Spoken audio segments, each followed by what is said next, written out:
think brownies are the perfect tailgate food. Almost everyone loves them. They are delicious. They are fun. So I put in 10 tablespoons of butter, and I'm putting in a cup of sugar. These homemade brownies are intense. They are dark, dark chocolate. They will knock your socks off and are not really that much more difficult than a box brownie. 3/4 of a cup of cocoa powder. And you see that I have my butter and my sugar and my cocoa powder all in a bowl on top of a pot. And you're thinking, Damaris, what are you doing? Well, I'm making a double boiler. Chocolate is very temperamental, even when it's powdered chocolate. You don't want your chocolate to burn. So if you cook it over the steam, then it doesn't because there's no direct heat. Oh, that's interesting. I love Mexican chocolate, and it always has cinnamon and a little bit of cayenne.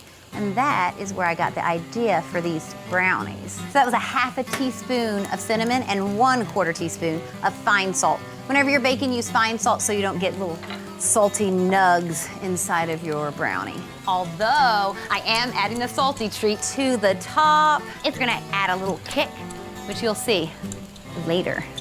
Okay, stir this guy all around, and it's gonna take a little bit of time.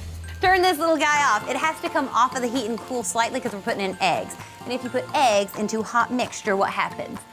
They turn into scrambled eggs. You can put your hand over top of it and you'll feel when it's cooled down. I'm living dangerously here, people. I'm gonna say this is ready. Let's go in with our 2 eggs. 1 egg in at a time. And this is really all of the liquid that's in here. The only liquid in brownies is the egg. And that's how you get chewy brownies. 1 more egg in, now vanilla. Vanilla and chocolate, I think, are, pretty much best friends. They complement each other really nice. Teaspoon of vanilla, and we are ready to talk flour. You're only gonna use a little bit of flour, 1/2 cup, which seems like, oh, Damaris, you are not making nearly enough brownies for how much your family eats. And I would have agreed with you, except for we have all that cocoa powder in there. Cocoa powder acts as a drying agent, just like flour. And so you're getting a lot of the same effect of flour with that cocoa powder, but the added bonus is a deeply dark chocolate, delicious flavor. And you do have to whip this for a little bit, just until it's shiny and well combined. Oh my gosh, can you see it? Can you see how it pulls away? Oh, I love you. Everyone's gonna love you. I'm finally gonna be popular. When I'm taking my brownies anywhere, I want them to be bite-sized. The best way to make perfect bite-sized brownies is to use a mini muffin pan. And I like for things to be cute. That's the truth. That's the whole reason. Spray it with some nonstick spray, even if they're nonstick, because you do not want those brownies sticking. All you have to do is take a scoop. You're just gonna use 2 scant tablespoons for each of these little muffin guys. It's gonna fill it almost all the way to the top. You wanna do that because there's no leavening agent in here, and so they're not really gonna rise at all. These brownies are almost finished. They just need to go into a 350-degree oven for about 6 to 8 minutes until the centers are just under set. They've been cooling, they've pulled away.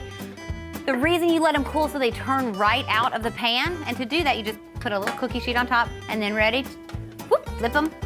And this guy should, woo! Yes, sir. I've been talking about my secret ingredient. Are you ready for this? It is barbecue potato chips.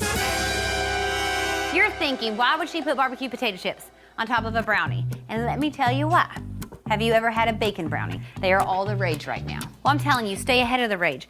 Chips, potato chips, are gonna do the exact same thing that bacon does. It adds fat, it adds crunch, and it adds a salty, delicious bite.